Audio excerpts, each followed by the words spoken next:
37 minutes is that hoping someone is timing me. And when I get to 37 minutes, you just like shout and I'll stop talking. So let's just hope we're at the end, because then otherwise that'd be pretty awkward. So I'm really hoping that there's at least one person here who just saw the description and thought, I don't know what SEO is, but if I can learn about everything in 37 minutes, I want to be there. So is there anyone? Yes! I knew I wasn't making this up. There's at least 2 people. So for that person, or those 2 people, I'm just going to get over here actually. SEO stands for Search Engine Optimization. In short, it basically just makes sure that pages that you create can show up high in search results. And really when we're talking about search results, we're really talking about Google. So search engine optimization, done. If my 37 minutes was over now, we'd still be good. But, spoiler alert, before we talk about what SEO is, I thought it would be great to talk about what SEO is not. And so to do that, I'm going to turn to my good friend, Joel. I realize you can't exactly see what Joel has written, but hopefully you can at least tell that Joel is not my good friend. This is just spammy email that I get. I have random websites, as I'm sure many of you do, and these random websites attract SEO experts who email me very often. So my big friend Joel here is going to help me with my SEO. It's kind of hard to see, but he tells me that my website organic traffic overall seems 34%. I'm not sure if that's a problem. I don't know what it's 34% of. I choose to assume it's like 34% of chocolate chip or just something, because that's a fun thing to think of. I don't know what he's talking about. My Alexa rank is 39%, which I don't know how many of you are familiar with Alexa rank. It doesn't work that way. Why do you have a filter to grab this and take it out of spam? That's a good question. I want to see these emails. You never know when a good one's going to come in. Oh, here's another one, and I like this one. This is from James from Intelligence Marketer Web Services, in quote. The things that I like about James, this SEO expert, is that he writes his name in bold, which I think is a strong choice and something that I'm going to start doing whenever I write emails. I took him really seriously when I am James. It's like, holy smokes, all right, James, let's do this. But then he kind of lost me. You should never write your company name in quotes. He's like, I'm James from Intelligence Marketer Web Services. All right, I see what's going on. Next, here's the other thing. Another email from a buddy named Kevin, who is an integrated marketing expert. Kevin writes, P.S. I am not spamming. If you have to write you're not spamming in your email, you're probably spamming. Anyway, and then, if we make our way over to Fiverr and you look for SEO-related items, you see, I will write 400 words of unique SEO web content. I will write an SEO article of 400 words. Here's another one, some more of my favorites. This is like the first page of Fiverr. I didn't have to look hard for this. I will give an SEO explosion 2014, which makes me think, what was the SEO explosion 2013? Like, is this the updated model? What's going on? I will SEO for rod press sites, like at least spell it right.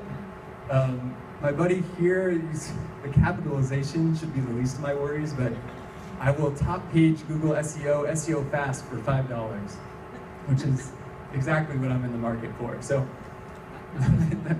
that doesn't work. Hopefully, maybe there's one person who got those emails and signed up, but hopefully, it just doesn't work. People don't sign up because that's not how SEO happens.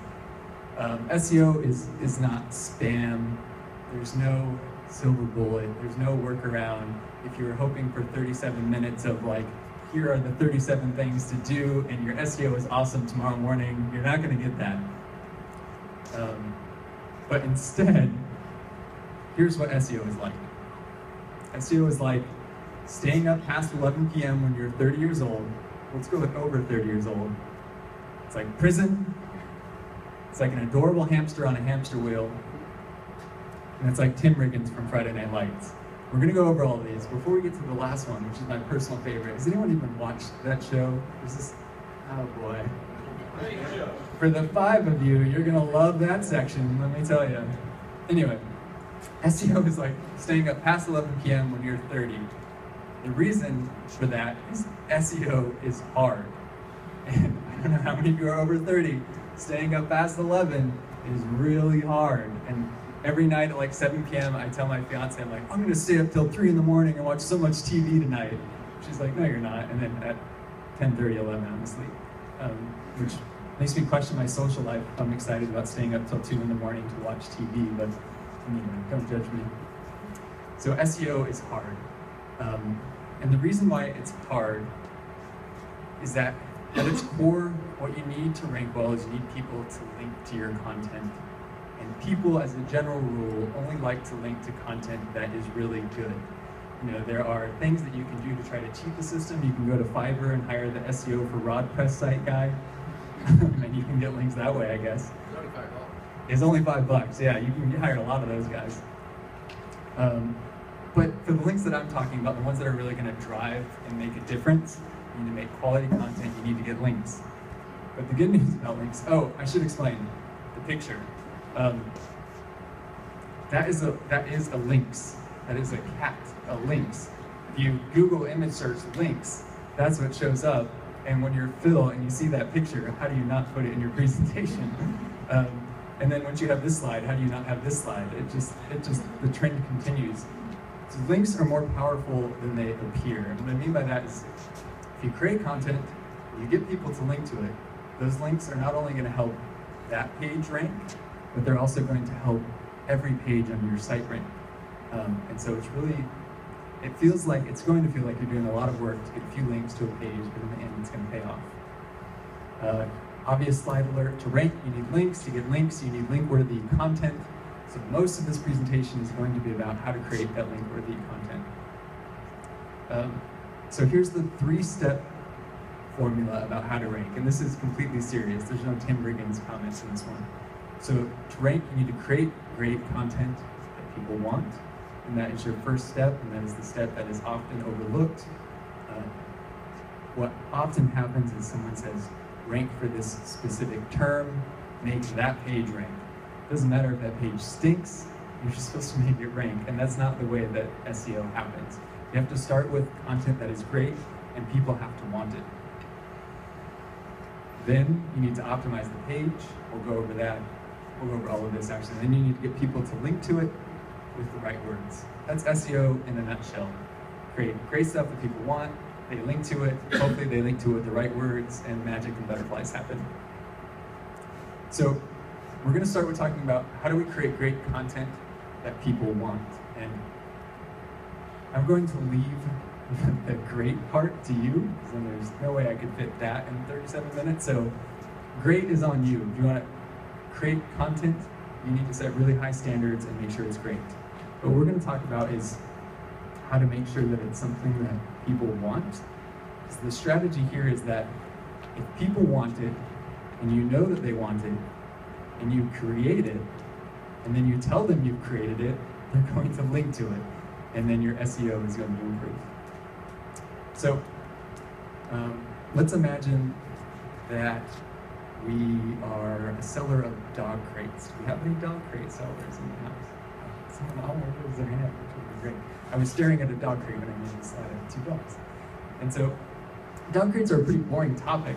And so you might wonder, how do I create great content about dog crates? And I don't know, but I'll show you the process that I would go about to try to find ideas to create great content. And again, what we're trying to do is we're trying to figure out what do people want so that we can create that. And this is a trick, if you can call it that I learned from Will Reynolds, who runs an agency called Seer Interactive, so he gets full credit for this. But the trick is just to go to Google and start searching for the thing that you want to rank for, but search very, very slowly. That's the trick. This is what you came here to hear. So here we got dog crates. So you see I've typed dog CR, but don't keep typing, wait. And Google is going to tell you things that other people have looked for when they have typed those words, which is just like instant content ideas. And you can just keep going. So we see that we've typed dog CR, dog crates, Google's on to me already, dog crate training, dog crate sizes, add some more letters, dog crate covers. And so you can do this for any word. I picked the most boring term ever. This is a great way just to get some ideas of what other people have searched for, and can help you generate things that you can create and then get ranked for. Another trick here in using Google is to just type your term and then type the word versus after it.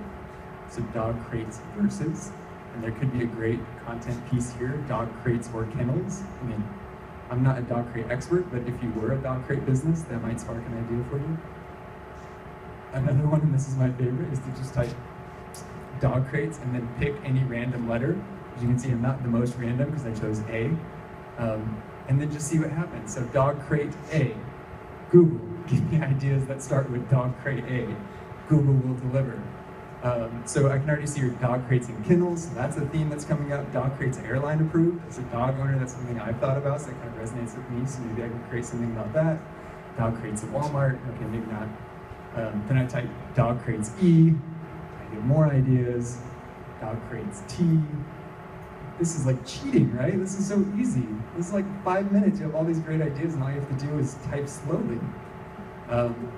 Another good idea is to just type the word best before your Google search, or choose any word that you want, like greatest, best, and again, you'll get good ideas. So type best dog crates, and I can see best dog crate for pit bull, best dog crate for car, best dog crate brand, all good ideas for you to start creating content around. Then, when you eventually are done with your slow typing and actually hit enter, look at the results, see what shows up, but don't forget to scroll down to the bottom of the page, because more Google-generated ideas. So for dog crates, scroll down to the bottom, there's the searches related to dog crates section, which again is just more awesome ideas. Decorative dog crates, sure, why not? And then you can click on those and keep going. It's really a rabbit hole, so just use Google as a tool to know what people are searching for in your space, and you can create that, and I guarantee you'll get links. But keep in mind, my guarantee is backed by the belief that I will probably not see many of you again, so can't hold me to it too much. Here's another thing that you can do for keyword ideas, and this is basically the same thing that we were doing before, but this is an automated method. So Google has a keyword planner, and they intend this for use with AdWords. This is why it was created, so that you can see what terms you should be paying for. But there's no reason that us as crafty marketers, we can't use it for free. So go to this URL or search for Google Keyword Planner. You'll find this tool.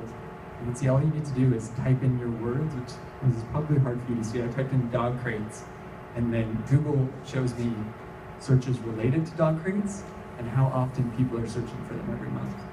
You can sort by how often people are searching. Again, another great way just to generate ideas. Quora. Quora is a service that hopefully many of you are familiar with. It's a place that people go to ask questions. So if you want to know what questions people are asking about dog crates, go to Quora and search for dog crates. And then just look at the questions, and then they'll spark content ideas for you. Another thing that we do at user testing is we use a tool called Qualaroo, which is this. So it's something that you can have on a page, and it will pop up and ask you a question at a certain point in time. And this is how we get a lot of great, not only content ideas, but A/B testing ideas, which is outside of this talk. But this is our frequently asked questions page. And we use Qualaroo to pop up and say, is there any question that we didn't answer here that we can answer for you? You can put this on any page that you want, of course, but this generates tons of great ideas for us, and it leads into the next one, which is chat. So we do the same thing with chat at user testing to figure out what is the content that our people want. Again, this kind of like reframes the SEO situation. Instead of just creating content and trying to get it to rank, a good strategy is to figure out what people want and then create that. So to find out what people want, we look at what people are chatting in about on certain pages. So if you wanted to create content about our mobile product, or people searching for mobile, we can look at the chats that happen on our mobile page, what people are questioning that we're not answering already on the page. And then you can use that information to either improve your page, which hopefully you do and which we do, but also to generate content ideas and A/B testing ideas. Here's another fun one that we've been playing. Help link your chat. Yes, sorry. The help link is the chat. And I think I caught this guy after hours. I think during hours it says something more obvious like chat. I'm hoping. If not, I'll fix that. So here's another one that we've been playing with lately that is like, it's so obvious that it just feels guilty to do, and I'm surprised at how well it's worked for us. We just use a tool called Polar, which just lets people choose one of two options. And we post it on our blog and we say, hey, we're thinking about creating one of these two things. Which one should we do? And people vote, and then we do it. So here's one that we did where, and this, we used it genuinely and honestly, like we were honestly thinking of doing one of two webinars, and so we just thought, hey, let's ask people, I wonder if anyone will vote. We put it up and we saw that there's an overwhelming people that want a webinar about longitudinal studies. So great, our next webinar we'll create is longitudinal studies. We'll post a blog post about it, and some same people will see it, they'll link to it, and success will happen, I hope. The other thing is SurveyMonkey, right? This is the obvious one. If you want to know what people want, you can survey your customers, and you can ask them. I highly recommend doing that too. Okay, so now we're out of the Googling and asking phase, we're into the more sneaky phase. But sneaky, but you don't need to feel guilty about. So if you want to find out what content you should create that you can rank for, you should find out the content that your competition has created that people like. And to do that, you can use this tool, which is a tool that Moz created. It's called Open Site Explorer. They give you a lot of this data for free. You can get expanded data if you pay for it, like most things in life. And so in this case, I put in the northface.com URL, and this spits out, although we can't quite see it down here, it shows me every, not really every, but most pages on their site, how many people have linked to that page, how many people have tweeted about that page, how many people have Facebook liked or shared that page, how many people have Google +1 that page. So if you ever want to know like what content is being shared in your space, just put in your competitor's URL, see what people like about their content, and then obviously don't copy it, but do it better, or use it to have a spin-off idea, or something like that. This is like pure gold that is right at our fingertips. We just need to type it in, go to top pages, and see what our competitors are doing well. All right, so now let's assume that we know what we want to rank for, we know what people want, and we're going to try to create something about it. The step before creating is figuring out if people are searching for it. Just because one person on Quora is asking for it doesn't mean that there's really a demand for it. So you can use Google's keyword tool. Again, this is the same tool that we were thinking of earlier. Type in your phrase, in this case I got dog crates, and you'll be able to see how many people are searching for it every month. If it passes that test, that's when you get to the creating part.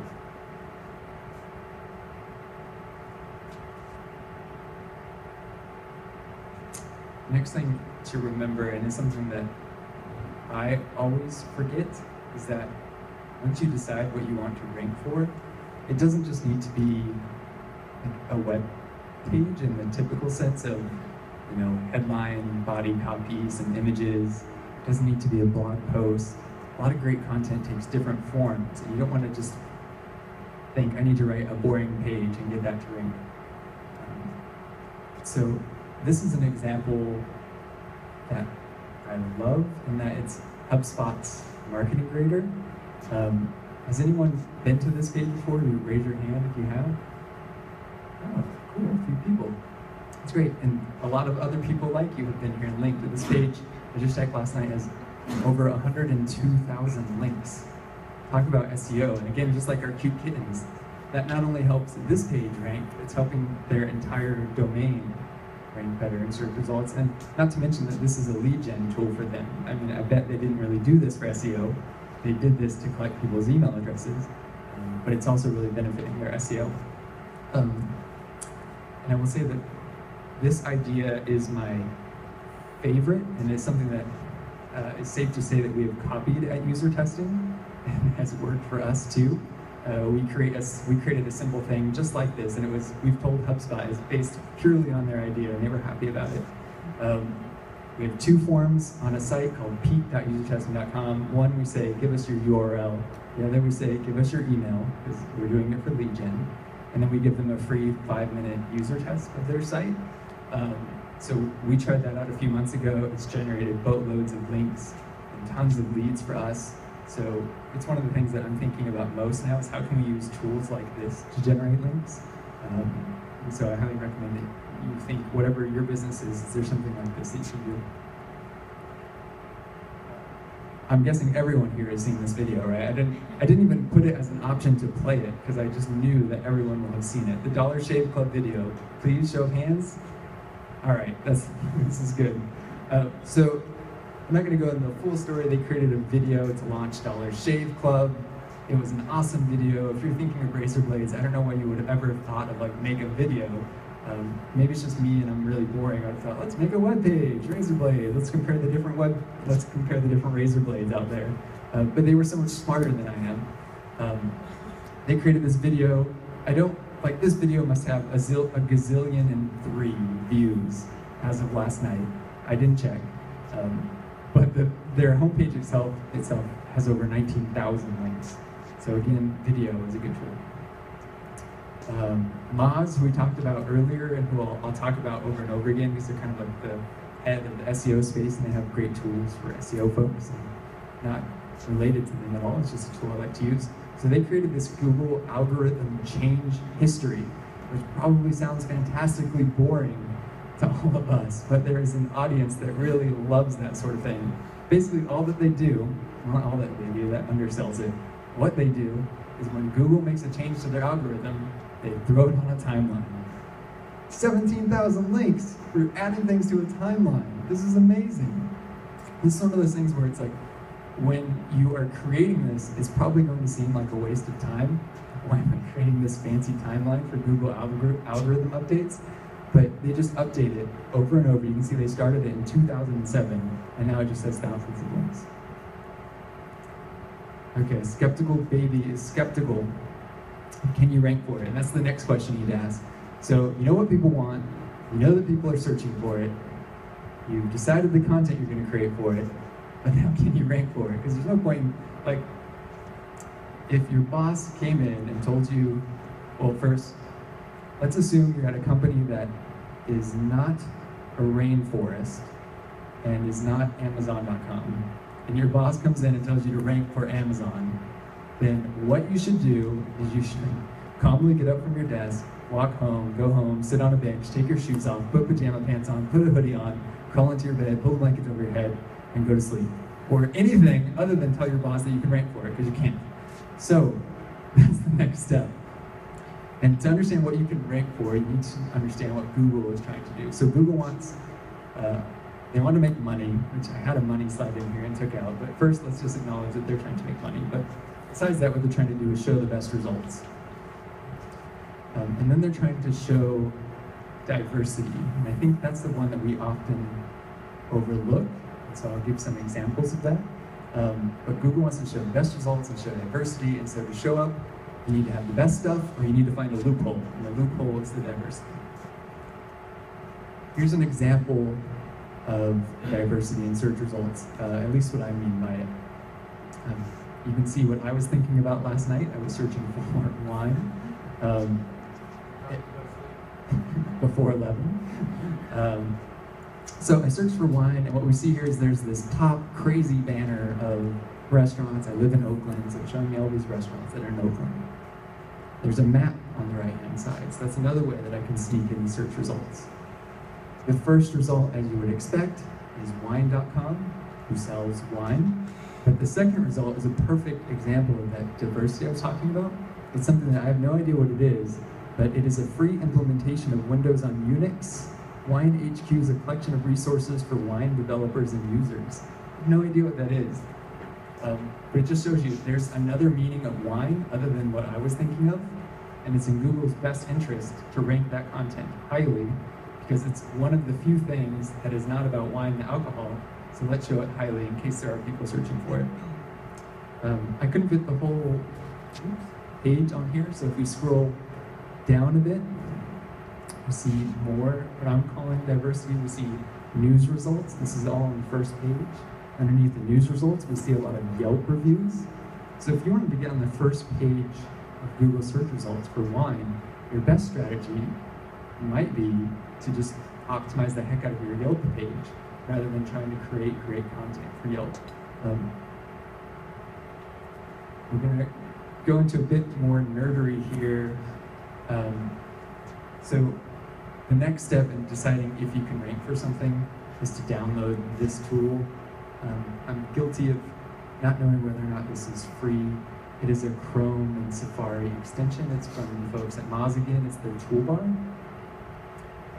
And what this tells you on top of a lot of other things. So some of the things it tells you is how many links whatever page you're on has. You just click a button and it'll tell you how many people have linked to it, which is really valuable. But they also have something here at the bottom called a SERP overlay that you can turn on. And if you turn on that SERP overlay, as you would have expected, it overlays data underneath every search result. And what it tells you is for each search result, how many links are to that page, how many links does that domain have, and it gives you a fancy, their best guess for how authoritative Google sees that page and Google sees that domain. They call that, should have zoomed in here, PA and DA, so page authority and domain authority. And you can see this for your own site too. So in this, I looked up dog webcam, because my dog has been destroying things at home recently. At least I assume it's my dog. I guess my fiance could just be destroying things at home when I'm away, and I'm just blaming it on the dogs. But dog webcam, you can see that how many links every result has, how much authority Google thinks that it has, and then you can know where you are.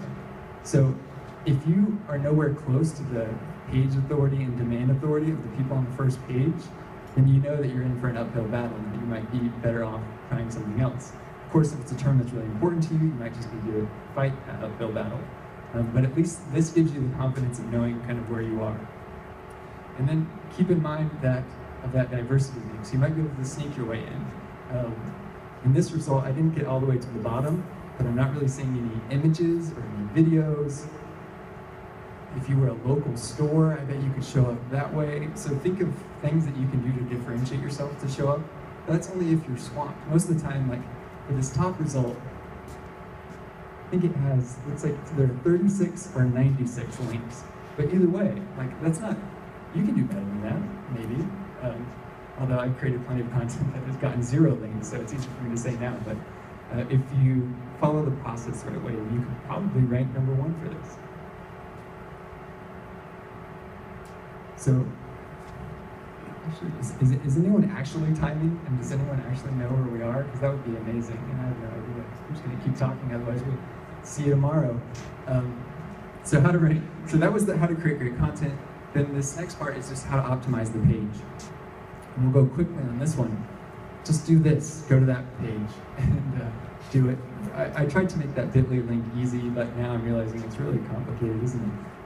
It's bit.ly/37min SEO page. But really, what you need to do is you need to realize that Google is a robot, and therefore you need to make, I don't know if it's actually a robot, but it's nice to imagine it as being such. But it's not a person, right, deciding what ranks for what. It's an algorithm. And so you need to make sure that you're just doing the basics right. So if you were creating a page about donuts, which is what this example is about, you would want your title tag to be about donuts, right? And there have been studies that have shown that there's a correlation between putting the keyword that you want to rank for at the beginning of a title tag. So, I mean, this makes intuitive sense. If you had a page that was about donuts, then the title tag would probably start with donuts. So you would want to do that. You also want to make sure that your URL is nice and clean. Again, if your page is about donuts, then donuts should really be in the URL. Last thing on creating the perfect thing. I'm going to skip ahead a little bit. So here's another tool for you. Just skip too far ahead. It's an SEO bookmarklet. So it's just, I don't know how this stuff works. It's magic. You drag it to your bookmark and then it gives you wonderful information on every web page. So if you go to that complicated thing, or if you just Google SEO bookmarklet and drag it to your bookmarks bar, you'll be able to see the on-page information for every page. And so really what you want to do is you want to make sure that your title tag has the words that you want in it. You don't need to spam anything, just title your page appropriately. And then the most important thing is just making sure that Google can access it. So here's an example where this is the SEO bookmarklet. That's the window that pops up when you click on SEO. And you can see in this case, this is a page on usertesting.com that we have intentionally told Google not to index it. And this SEO bookmarklet is pointing out, as you can see from the arrow there, it says no index. So if you went to that bookmarklet and turned that on one of your pages that you wanted to rank and it said no index, you're in trouble. You're not in trouble, you just need to take that away. Same with this tool shows you your robots.txt. Your robots.txt is a file that you host which tells Google what sites not to crawl. So again, if the page that you wanted to rank was in your robots.txt file, it would not rank. So you just need to make sure you're doing the basics of on-page stuff.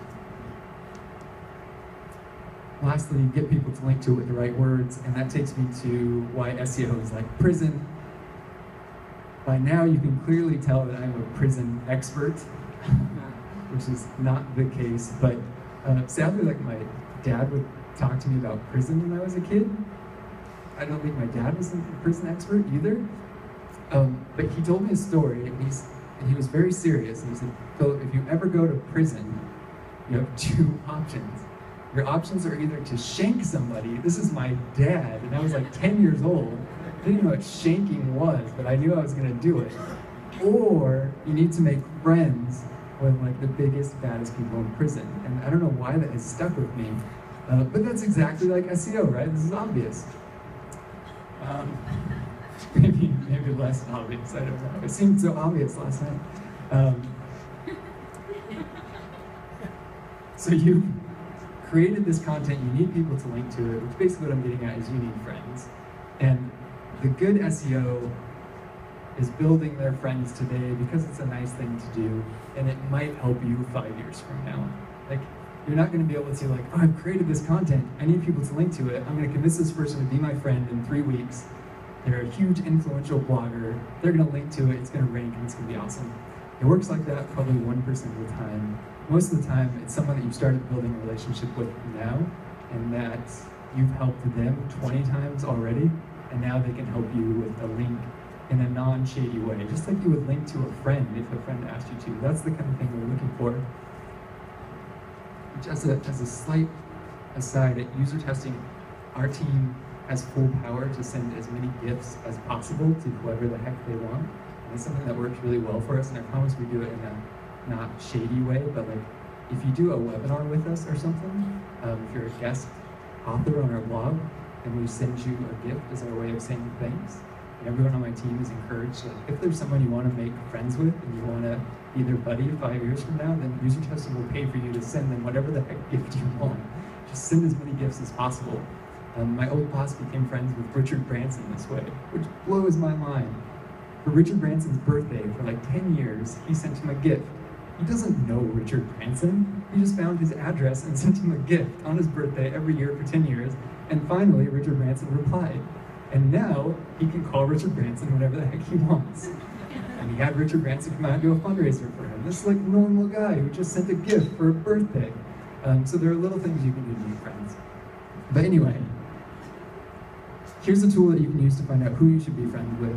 Again, please don't like think of this as like sneaky ways to make friends. We're talking about friends who can eventually help you. But if you want to find out who's influential in your space, you can use a tool like Follower Wonk. Type in a phrase, it shows you everyone who has that in their bio and how influential they are. You can sort by Twitter followers, you can sort by social authority, and you can start building relationships with those people.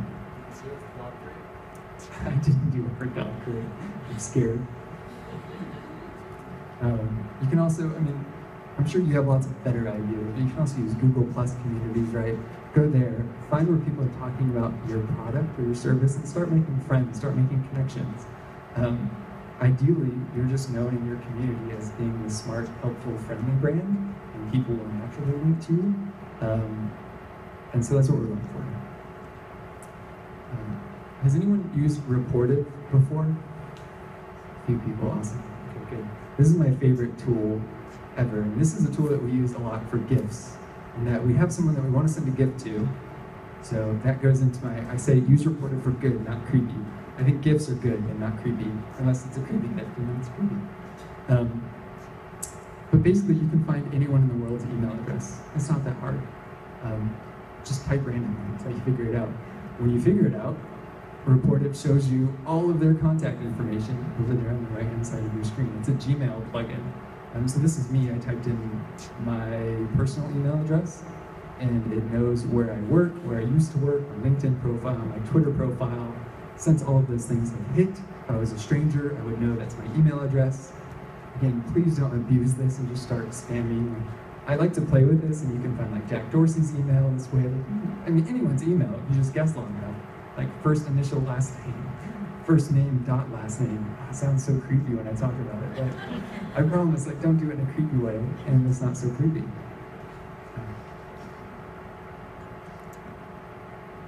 All right, so we're wrapping up here. SEO is like an adorable hamster in a hamster wheel. This one should be obvious.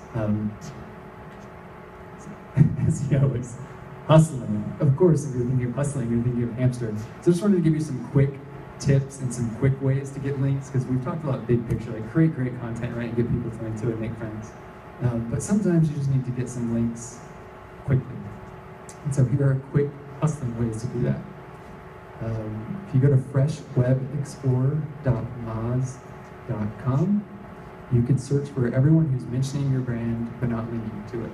There's no reason that someone who's talking about you shouldn't link to you. Well, there might be a reason, but most of the time that I found that if you look for people who are talking about you and not linking to you, it's an oversight. So you can just use reported for good, not creepy, find their email address, email them, thank them for talking about you, and ask them to just add a link. And this is really small, but this query is actually important. So if you go to Fresh Web Explorer, what you would want to type in is your brand name. So in this case, I've typed in user testing. And then you type -R, this is like nerd alert, -RD colon, and then your domain. You're basically telling this tool, show me people who have said the words in my brand but have not linked. And then it gives you automatic link, or automagic mentions.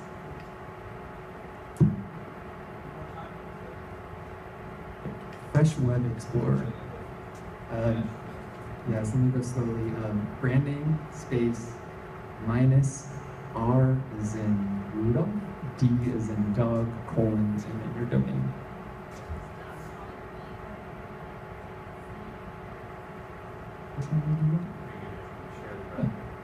Yeah, we'll post the video. It's maybe on my iPhone, so I have no idea what the quality is, but we'll definitely share the slides.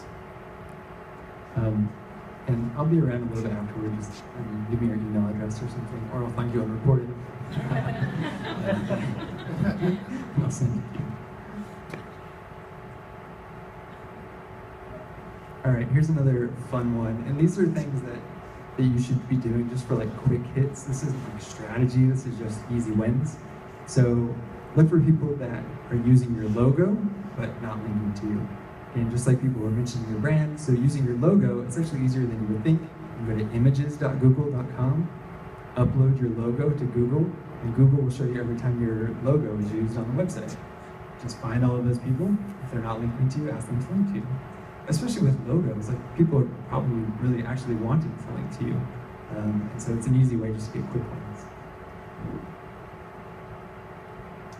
This is I think I call everything my favorite. But I think this might be my favorite. Linking to your competitors, but not you. There are lots of folks or web pages that list things, right? Because that's an easy way to get links to that we haven't talked about. So I'm sure there's a list out there for like top places to buy dog crates. And if that exists, then I guarantee you it exists for your industry. And there's a lot of those that are mentioning all of your competitors, but they're not mentioning you. So go to Open Site Explorer, the tool that we talked about earlier, enter the URL for your competitor, just do it one by one, export the spreadsheets, you'll have all the links to all of your competitors, do some Excel magic, where if you look up, find the ones that are linking to your competitors, but not to you, and ask them to add you to the list. you're going to find some that are, they've not added you intentionally. Most of the time, people are listing things in your industry, and you should be there, and so it's an easy one. And then the last one here is just set up alerts. Hopefully, many of you have this. You just go to Google, and you can type in queries, and it will tell you whenever there's a new result in that query. So we have these alerts set up for user testing, one word, user space testing, usability testing for all of our competitors.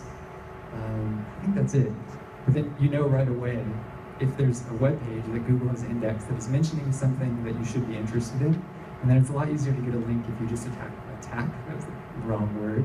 If you friendly email those people right away and say, I noticed that yesterday you posted this blog post about usability testing, and it would be awesome if we could give you free tests to give away, or something like that. I don't know.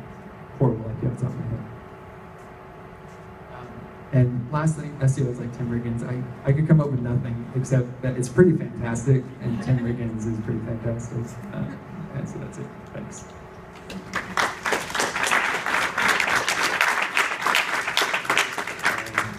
Any questions? Yeah. Especially with small businesses and startups, one question that comes up is what outcomes can they expect at the end of an SEO activity? So I was just wondering if you can share some examples of the impact that SEO has had that you're aware of, metrics, rankings, and duration. Yeah. It goes back to our slide of like pretty kittens.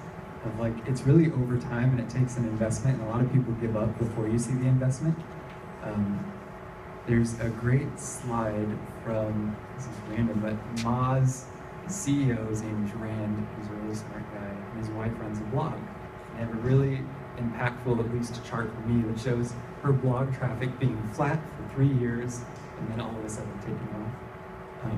And I've seen the same thing for us at user testing, and we invested in SEO and content marketing about 2 years ago, and for the first year,